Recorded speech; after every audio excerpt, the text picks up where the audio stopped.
Hi friends, welcome to our class. Today we are going to learn about translation. Okay my dear friends, compound sentence ಅಂದರೆ ಇಲ್ಲಿ ಬಹಳ ಉದ್ದವಾಗಿರ್ತಕ್ಕಂಥ ವಾಕ್ಯವನ್ನ ಸಾಕಷ್ಟು ವಿದ್ಯಾರ್ಥಿಗಳಿಗೆ confusions ಇರುತ್ತೆ. ಸೊ ಯಾವ ರೀತಿ ಟ್ರಾನ್ಸ್ಲೇಷನ್ ಮಾಡಬೇಕನ್ನೋದ. ಸೊ ಈ ಒಂದು ಕ್ಲಾಸ್ ಮೂಲಕ ನಿಮಗೆ ಅದನ್ನ ಸರಳವಾಗಿ ನಾನು ಕೆಲವು ಟ್ರಿಕ್ಸ್ಗಳ ಮೂಲಕ ಎಕ್ಸ್ಪ್ಲೇನ್ ಮಾಡ್ತಾ ಹೋಗ್ತೀನಿ. ಓಕೆ, ಸೊ ನೋಡೋಣ ಯಾವ ರೀತಿ ಇದೆ ಅಂತೇಳಿ. ಸೊ ಅದಕ್ಕಿಂತ ಮುಂಚಿತವಾಗಿ ನೀವೇನಾದರೂ ಫಸ್ಟ್ ಟೈಮ್ ನಮ್ಮ ಚಾನಲ್ ನೋಡ್ತಾ ಇದ್ರೆ ಸಬ್ಸ್ಕ್ರೈಬ್ ಮಾಡಿ, ಹಾಗೆ ಪಕ್ಕದಲ್ಲಿರೋ ಬೆಲ್ ಐಕನ್ ಕ್ಲಿಕ್ ಮಾಡಿ ಅಂತ ಹೇಳ್ತಾ ಇವತ್ತಿನ ಕ್ಲಾಸ್ನ ಸ್ಟಾರ್ಟ್ ಮಾಡ್ತಾ ಇದ್ದೀನಿ. ಓಕೆ, ಬನ್ನಿ ನೋಡೋಣ ಯಾವ ರೀತಿ ಇದೆ ಅಂತೇಳಿ. ಓಕೆ ಫ್ರೆಂಡ್ಸ್, ಸೊ ಇದು ತೆಗೆದುಕೊಂಡಿರ್ತಕ್ಕಂಥ ಸೆಂಟೆನ್ಸ್ ಈ ರೀತಿ ಇದೆ. The people of Orissa wanted to be a part of the newly independent India. So after Sardar Patel's persuasion, the kings of Orissa agreed to merge their princely states. S friends, so ಇದು ಬಹಳ lengthy ಇರ್ತಕ್ಕಂಥ sentence. So ಈ ರೀತಿ ಸೆಂಟೆನ್ಸ್ನ ಯಾವ ರೀತಿ translation ಮಾಡಬೇಕು, ಇದು ಬಹಳ ಈಸಿ ಇದೆ. ಸೊ ಯಾವ ರೀತಿ ಅಂತಂದರೆ ಇದು ಕಾಂಪೌಂಡ್ ಸೆಂಟೆನ್ಸ್ ಆಗಿರುತ್ತೆ ಇದು. ಸೊ ಅಂದರೆ ಕಾಂಪೌಂಡ್ ಸೆಂಟೆನ್ಸ್ ಅಂದರೆ 2-3 ವಾಕ್ಯಗಳು ಸೇರಿ ಒಂದು ವಾಕ್ಯ ಆಗಿರ್ತೈತಿ. ಸೊ ಅದು ಮಿಶ್ರ ವಾಕ್ಯವಾಗಿರ್ತೈತಿ. ಸೊ ಇಲ್ಲಿ ಏನು ಇರಲ್ಲ, ಒಂದು ಸಿಂಪಲ್ ಸೆಂಟೆನ್ಸ್ ಯಾವ ರೀತಿ ಇರ್ತೈತಲ್ಲ, ಒಂದು ಸರಳವಾಗಿರ್ತಕ್ಕಂಥ ವಾಕ್ಯ. ಸೊ ಅದರ ಪಾರ್ಟ್ಸ್ ನಮಗೆ ಐಡಿಯಾ ಬಂದರೆ ಸೊ ಉಳಿದಿರ್ತಕ್ಕಂಥದ್ದು ಕೂಡ ಅದೇ ರೀತಿ ಇರ್ತಾ ಹೋಗಿರ್ತೈತಿ. ಇಲ್ಲಿ ಕಾಮನ್ ಆಗಿ ನಿಮಗೆ ಗೊತ್ತಿರುವಂತೆ, ಓಕೆ, ಸಾಮಾನ್ಯವಾಗಿ ನಿಮ್ಗೆ ಗೊತ್ತಿರುವಂತೆ ಒಂದು ಸೆಂಟೆನ್ಸ್ ಅಲ್ಲಿ subject, verb and object, so ಈ ರೀತಿ ಸೆಂಟೆನ್ಸಸ್ ಇರುತ್ತೆ.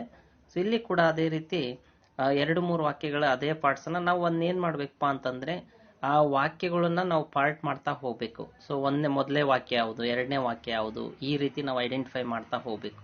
ಸೊ ಅದನ್ನ ಈ ಕಾಂಪೌಂಡ್ ಸೆಂಟೆನ್ಸ್ ಅಲ್ಲಿ ಯಾವ ರೀತಿ ಐಡೆಂಟಿಫೈ ಮಾಡ್ಬೇಕಂತಂದ್ರೆ ಆ ವಾಕ್ಯಗಳಲ್ಲಿ ಏನಪ್ಪಾ ಅಂತಂದ್ರೆ ಬಿಕಾಸ್ ಈ ರೀತಿ, ಹೌದಾ. ಸೊ ಬಿಕಾಸ್ ಮಿಡಲ್ ಅಲ್ಲಿ ಬಿಕಾಸ್ ಇದ್ರೆ, ಹಾಗೆ ಸೋ ಅಂತ ಇದ್ರೆ, okay. So but, so next and, ಈ ರೀತಿ ವರ್ಡ್ಸ್ಗಳು ಬಂದಿದ್ರೆ ಸೊ ಅಲ್ಲಿಂದ ಒಂದು ಸೆಂಟೆನ್ಸ್ ಸ್ಟಾರ್ಟ್ ಆಗ್ತೈತಿ. ಸೊ ಅಲ್ಲಿವರೆಗೆ ಒಂದು ಸೆಂಟೆನ್ಸ್ ಇರ್ತೈತಿ. ಸೊ ಆ ಪಾರ್ಟ್ ಅನ್ನ ನಾವು ಇಲ್ಲಿ ಐಡೆಂಟಿಫೈ ಮಾಡಿಕೊಂಡು ಅದೇ ಸೆಂಟೆನ್ಸ್ ವೈಸ್ ನಾವು ಟ್ರಾನ್ಸ್ಲೇಷನ್ ಮಾಡ್ತಾ ಹೋಗ್ಬಿಟ್ರೆ ಈಸಿ ಆಗ್ಬಿಡ್ತೈತಿ. ಸೊ ಇಲ್ಲಿ ಎಕ್ಸಾಂಪಲ್ ಈಗ ಸೋ ಇದೆ, ಹೌದಾ. ಸೊ ಅಂದ್ರೆ ಇದ್ರ ನೆಕ್ಸ್ಟ್ ಇದ್ರ ಇರ್ತಕ್ಕಂಥದ್ದು ಒಂದು ಪಾರ್ಟ್ ಇದು, ಹೌದಾ. ಸೊ ಹಾಗೆ ಸೊ ಆದ್ಮೇಲೆ ಇದು ಒಂದು ಪಾರ್ಟ್. ಸೊ ಈ ರೀತಿ ಒಂದು ಸೆಂಟೆನ್ಸ್ ಈ ರೀತಿ ನಾವು ಪಾರ್ಟ್ಸ್ ನ ಮಾಡ್ಬೇಕು ಅಂದ್ರೆ ಈಸಿ ಆಗ್ತೈತಿ ನಮ್ಗೆ, ಹೌದಾ. ಸೊ ಇಲ್ಲಿ ಸೋ ಇದೆ ನೋಡ್ರಿ ಯಾವ ರೀತಿ ಇದೆ ಅಂತೇಳಿ. ಸೊ ಈಗ ನಾವು 1 by 1 ಟ್ರಾನ್ಸ್ಲೇಷನ್ ಮಾಡ್ತಾ ಹೋಗ್ತೀನಿ. ಫಸ್ಟ್ ಸ್ಟೆಪ್ ನಾನು ಆಲ್ರೆಡಿ ನಾನು ಹೇಳಿದಂತೆ ಪ್ರತಿ ವಿಡಿಯೋದಲ್ಲಿ ನಿಮ್ಗೆ ಹೇಳಿದಿರುವಂತೆ ಏನಪ್ಪಾ ಅಂತಂದ್ರೆ ನಾವು ಮೊದಲು ಬ್ರೇಕ್ಔಟ್ ಮಾಡ್ತಾ ಹೋಗ್ಬೇಕು, ವರ್ಡ್ಸ್ ಅನ್ನ ಬ್ರೇಕ್ಔಟ್ ಮಾಡಬೇಕು. ಅರ್ಥ ಆಗತ್ರಿ. ಸೊ ವರ್ಡ್ಸ್ ನ ಬ್ರೇಕ್ಔಟ್ ಮಾಡಬೇಕು. ಸೊ ಅದ್ರ ಜೊತೆಗೆ ಅವನ್ನ ಅಪ್ಲೈ ಮಾಡ್ತಾ ಹೋಗ್ಬೇಕು. ಸೊ ಇಲ್ಲಿ ನಾನು ಈಗ ವರ್ಡ್ಸ್ ನ ಫಸ್ಟ್ ಬ್ರೇಕ್ಔಟ್ ಮಾಡ್ತೇನೆ, ಸೆಕೆಂಡ್ ಸೆಂಟೆನ್ಸ್ ಫಾರ್ಮ್ ಮಾಡ್ತೇನೆ. ಓಕೆ, ಸೊ ನೀವು ಕೂಡ ಇದೇ ರೂಲ್ ನ ಫಾಲೋ ಮಾಡಿ. ಸೊ ಅಂದ್ರೆ ಫಸ್ಟ್ ವರ್ಡ್ಸ್ ನ ಬ್ರೇಕ್ಔಟ್ ಮಾಡಿ, ಹಾಗೆ ಸೆಂಟೆನ್ಸ್ ನ ಫಾರ್ಮೇಶನ್ ಮಾಡ್ತಾ ಹೋಗ್ರಿ. ಅದ್ರ ಜೊತೆಗೆ ನಿಮ್ಗೆ ವೊಕ್ಯಾಬ್ಯುಲರಿ ಬಗ್ಗೆ ಐಡಿಯಾ ಇರಬೇಕಾಗ್ತತಿ. ಸೊ ಬಹಳ ಈಸಿ ಆಗ್ತತಿ ಅವಾಗ. ಓಕೆ, ಸೊ ನೋಡ್ರಿ ಇದು ಯಾವ ರೀತಿ ಇದೆ ಅಂತೇಳಿ. ಇಲ್ಲಿ first step the people of Orissa. So ಈ ಒಂದು ಪಾರ್ಟ್ ಅನ್ನ ತೆಗೆದುಕೊಳ್ತೇನೆ. ದ ಪೀಪಲ್ ಆಫ್ ಒರಿಸ್ಸಾ ಅಂತಂದ್ರೆ ಒರಿಸ್ಸಾದ ಜನರು, ಹೌದಾ. ಪೀಪಲ್ ಆಫ್ ಅಂದ್ರೆ ಒರಿಸ್ಸಾ ಅಂದ್ರೆ ಒರಿಸ್ಸಾದ ಜನರು. ಪಾಯಿಂಟ್ಸ್ ಅನ್ನ ನೋಟ್ ಮಾಡ್ಕೊಳ್ತಾ ಹೋಗ್ರಿ, ಕೀವರ್ಡ್ಸ್ ಅನ್ನ ಇವನ್ನ ನೋಟ್ ಮಾಡ್ಕೊಳ್ತಾ ಹೋಗ್ರಿ. ನಿಮ್ಗೆ ಸೆಂಟೆನ್ಸ್ ಫಾರ್ಮ್ ಮಾಡ್ಲಿಕ್ಕೆ ಈಸಿ ಆಗ್ತೈತಿ. ಓಕೆ, ಒರಿಸ್ಸಾದ ಜನರು. ಓಕೆ, ಇದು ಯಾವುದು, the people of Orissa. So next ಏನಿದೆ, ವಾಂಟೆಡ್ ಅಂತ ಇದೆ. ಓಕೆ, ವಾಂಟೆಡ್ ಅಂದ್ರೆ ಬಯಸಿದರು, ಹೌದಾ. ವಾಂಟೆಡ್ ಅಂದ್ರೆ ಬಯಸಿದರು ಅಥವಾ ಬಯಸಿದ್ದರು. ಸೊ ಈ ರೀತಿ ಯೂಸ್ ಮಾಡ್ರಿ, ಬಯಸಿದರು. ಓಕೆ, ವಾಂಟೆಡ್ ಅಂದ್ರೆ. ಸೊ ನೆಕ್ಸ್ಟ್ ಏನಿದೆ, to be a part of newly independence India ಅಂತ ಇದೆ, ಹೌದಾ. ನ್ಯೂಲಿ ಇಂಡಿಪೆಂಡೆನ್ಸ್ ಅಂದ್ರೆ ಇಂಡಿಪೆಂಡೆಂಟ್ ಇಂಡಿಯಾ ಇದಲ್ಲ. ಸೊ ಇದು ಹೊಸದಾಗಿ ಅಂತ ಅದರ ಅರ್ಥ. ಟು ಬಿ ಅ ಪಾರ್ಟ್ ಅಂತ ಇದೆ. ಟು ಬಿ ಅ ಪಾರ್ಟ್ ಅಂತಂದ್ರೆ ಒಂದು ಭಾಗವಾಗುವ, ಹೌದಾ. ಪಾರ್ಟ್ ಅಂದ್ರೆ ಏನ್ರಿ ಭಾಗ, ಟು ಬಿ ಅಂದ್ರೆ ಆಗುವ, ಇಲ್ಲೇ ಭಾಗವಾಗುವ ಅಥವಾ ಭಾಗವಾಗಲು ಅಂತ ಹೇಳ್ಬೇಕಾಗ, ಟು ಬಂದ್ರೆ ಲೂ ಸೇರಿಸ್ತಾ ಹೋಗ್ಬೇಕು, ಆ ಪ್ರತ್ಯಯನ ಸೇರಿಸ್ತಾ ಹೋಗ್ಬೇಕು.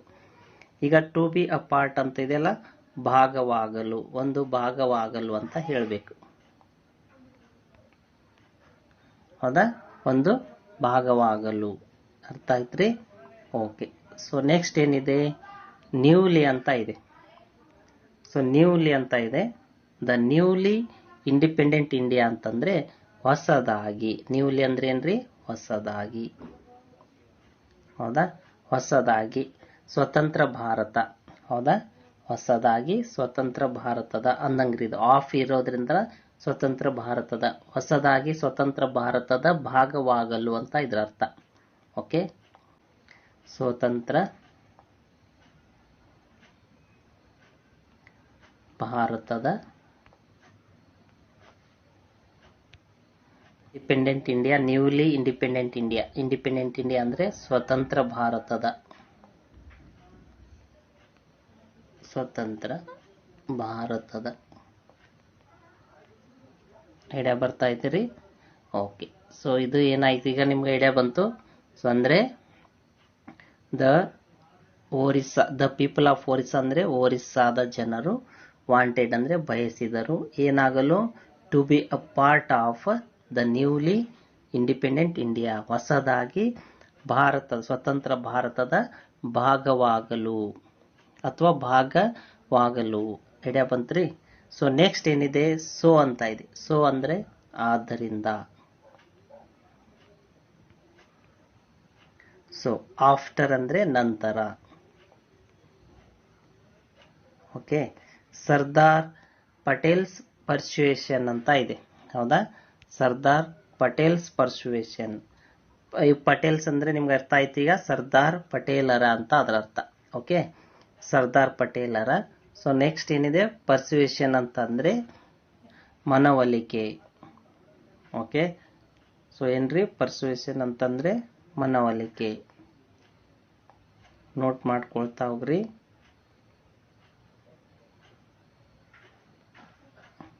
ಓಕೆ, ಸೊ ಇಲ್ಲೇ ಮನವೊಲಿಕೆ ಅಂತ ನಾವು ಯೂಸ್ ಮಾಡಬೇಕಾಗ್ತೈತಿ. ಓಕೆ, ನೆಕ್ಸ್ಟ್ ಏನಿದೆ, the kings of Orissa. Okay, next ಏನಿದೆ, the kings of Orissa. The kings of Orissa ಅಂದ್ರೆ ಒರಿಸ್ಸಾದ ರಾಜರು, ಒರಿಸ್ಸಾದ ರಾಜರು. ಓಕೆ, ಸೊ ನೆಕ್ಸ್ಟ್ ಏನಿದೆ, ಅಗ್ರೀಡ್ ಅಂದ್ರೆ ಅಗ್ರೀಡ್, ಒಪ್ಪಿದರು. ಅಗ್ರೀಡ್ ಅಂದ್ರೆ ಏನ್ರಿ, ಒಪ್ಪಿದರು.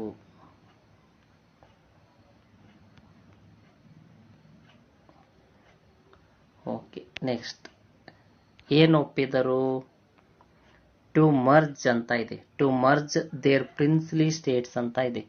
ಟು ಮರ್ಜ್ ಅಂತಂದ್ರೆ ವಿಲೀನವಾಗಲು, ವಿಲೀನವಾಗಲು.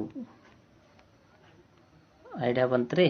ಸೊ ಟು ಅಂತ ಇಲ್ಲೇ ವರ್ಬ್ಗೆ ಯೂಸ್ ಮಾಡ್ತಾರೆ. ಸೊ ನಿಮ್ಗೆ ಹೇಳಿದೆ ನಾನು, ಟು ಮರ್ಜ್, ಟು ಗೋ ಅಂದ್ರೆ ಹೋಗಲು, ಬರೆಯಲು. ಸೊ ಈ ರೀತಿಯ ಪ್ರತ್ಯಯಗಳು ಬಂದ್ರೆ ಕ್ರಿಯಾಪದಗಳಿಗೆ ಟು ಅನ್ನ ಸೇರಿಸಬೇಕಾಗ್ತತಿ. ಟು ಮರ್ಜ್ ಅಂದ್ರೆ ವಿಲೀನವಾಗಲು, ಟು ಪ್ಲೇ ಅಂದ್ರೆ ಆಡಲು. ಈ ರೀತಿ ಅವನ್ನ ಸೇರಿಸ್ತಾ ಹೋಗ್ಬೇಕಾಗ್ತತಿ. ಸೊ ನೆಕ್ಸ್ಟ್ ವಿಲೀನವಾಗಲು. ಸೊ ನೆಕ್ಸ್ಟ್ ಏನಿದೆ, ದೇರ್ ಪ್ರಿನ್ಸ್ಲಿ ಸ್ಟೇಟ್ಸ್ ಅಂತ ಇದೆ. ಸೊ ಅಂದ್ರೆ ರಾಜಪ್ರಭುತ್ವದ, ತಮ್ಮ ರಾಜಪ್ರಭುತ್ವದ ರಾಜ್ಯಗಳನ್ನು. ಓಕೆ, ದೇರ್ ಅಂದ್ರೆ ತಮ್ಮ ಅಥವಾ ಅವರ ಅಂತ ಹೇಳ್ತೇವೆ, ಬಟ್ ಇಲ್ಲೇ ತಮ್ಮ ಅಂತ ಯೂಸ್ ಮಾಡಬೇಕು. ತಮ್ಮ ರಾಜಪ್ರಭುತ್ವದ, ರಾಜಪ್ರಭುತ್ವದ ಸ್ಟೇಟ್ಸ್ ಅಂದ್ರೆ ರಾಜ್ಯಗಳನ್ನು. ಐಡಿಯಾ ಬರ್ತಾ ಇದೆ ನಿಮ್ಗೆ? ಓಕೆ, ರಾಜ್ಯಗಳನ್ನು. ಸೊ ಇವುಗಳನ್ನ ನೋಟ್ ಮಾಡ್ಕೊಳ್ತಾ ಹೋಗ್ರಿ. ಸೊ ನಿಮಗೆ ಆ ಕೀ ಪಾಯಿಂಟ್ಸ್ ಕೊಟ್ಟಿರ್ತಕ್ಕಂಥ ವರ್ಡ್ಸ್ನ ಬ್ರೇಕ್ಔಟ್ ಮಾಡಿರ್ತಕ್ಕಂಥವನ್ನ ಸೆಂಟೆನ್ಸ್ ಮಾಡ್ರಿ, ನಿಮ್ಗೆ ಐಡಿಯಾ ಬರ್ತೈತಿ. ಸೊ ಮೊದಲಿನ ಹೇಳ್ತೇನೆ ನೋಡ್ರಿ, ಸೊ ಯಾವ ರೀತಿ ಇದೆ ಅಂತೇಳಿ ಆ ಒಂದು ವಾಕ್ಯ. ಓಕೆ, ಸೊ ಇಲ್ಲಿ ಕೊಟ್ಟಿರ್ತಕ್ಕಂಥದ್ದು ವಾಕ್ಯ ಈ ರೀತಿ ಇದೆ, ಒರಿಸ್ಸಾದ ಜನರು. ಹೌದಾ, ಅಂದ್ರೆ ದ ಪೀಪಲ್ ಆಫ್ ಒರಿಸ್ಸಾ, ಈ ರೀತಿ. ನೆಕ್ಸ್ಟ್ ಹೊಸದಾಗಿ ಅಂತ ಇಲ್ಲಿದೆ. ಸೊ ನೆಕ್ಸ್ಟ್ ಏನಿದೆ, ನ್ಯೂಲಿ. ಐಡಿಯಾ ಬರ್ತಾ ಇದ್ದೀರಿ? ಸೊ ನೆಕ್ಸ್ಟ್ ವಾಂಟೆಡ್ ಇರೋದ್ರಿಂದ ನಾವು ಇಲ್ಲಿ ಏನು ಮಾಡ್ತೀವಿ, ಬಯಸಿದ್ದರು ಈ ರೀತಿ ಹೇಳ್ತೀವಿ. ಸೊ ಏನಂದ, to be a part of ಅಂತ ಇದೆ. To be a part of ಅಂದರೆ ಭಾಗವಾಗಲು. ಯಾವುದು ನ್ಯೂಲಿ ಅನ್ನೋದು ನಿಮ್ಗೆ ಇಲ್ಲಿ ಸಿಕ್ತು, ಸೊ ಹೊಸದಾಗಿ. ನೆಕ್ಸ್ಟ್ ಇಂಡಿಪೆಂಡೆಂಟ್ ಇಂಡಿಯಾ ಅಂತ ಇದೆ. ಸೊ ಇದನ್ನ ಸ್ವತಂತ್ರ ಭಾರತದ. ಆಫ್ ಇರೋದ್ರಿಂದ ಭಾರತದ, ಅದರ, ಇದರ ಈ ರೀತಿ ಸೇರಿಸ್ತಾ ಹೋಗ್ಬೇಕಾಗ್ತತಿ. ನೆಕ್ಸ್ಟ್ ಏನಿದೆ, ಸೊ ಅಂತ ಇದೆ. ಸೊ ಆದ್ದರಿಂದ. ಸೊ ನೆಕ್ಸ್ಟ್ ಆಫ್ಟರ್ ಅನ್ನೋದನ್ನ ಈ ರೀತಿ ಸೇರಿಸಿದ್ದಾರೆ ಇಲ್ಲಿ.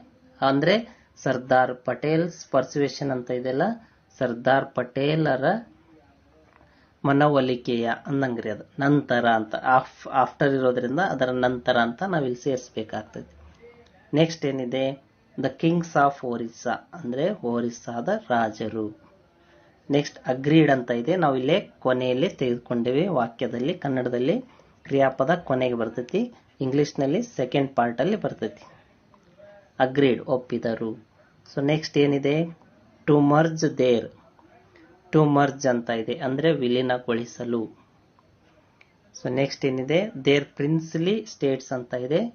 ತಮ್ಮ ರಾಜಪ್ರಭುತ್ವದ ರಾಜ್ಯಗಳನ್ನು ವಿಲೀನಗೊಳಿಸಲು ಒಪ್ಪಿದರು. ಈ ರೀತಿ ವಾಕ್ಯವನ್ನು ರಚನೆ ಮಾಡಬಹುದು, ಟ್ರಾನ್ಸ್ಲೇಷನ್ ಮಾಡಬಹುದು. Okay my dear friends, so ಈ ಒಂದು ಕ್ಲಾಸ್ ನಿಮಗೆ ಅರ್ಥ ಆಗಿದೆ ಅನ್ಕೊಂಡಿದ್ದೀನಿ. ಸೊ ಹಾಗೆ ಮುಂದಿನ ಕ್ಲಾಸಲ್ಲಿ ಇನ್ನೊಂದು ಇದೇ ರೀತಿ ವಾಕ್ಯದೊಂದಿಗೆ ಸಿಗೋಣ ಅಂತ ಹೇಳ್ತಾ ಇವತ್ತಿನ ಕ್ಲಾಸ್ನ ಮುಗಿಸ್ತಾ ಇದ್ದೀನಿ. ಹಾಗೆ ಒಂದು ವಿಡಿಯೋ ನಿಮಗೆ ಇಷ್ಟ ಆದರೆ ಲೈಕ್ ಮಾಡಿ, ಹಾಗೆ ಶೇರ್ ಮಾಡಿ ಅಂತ ಹೇಳ್ತಾ ಈ ಒಂದು ಕ್ಲಾಸ್ನ ಮುಗಿಸ್ತಾ ಇದ್ದೀನಿ. Thank you friends, and also have a nice day.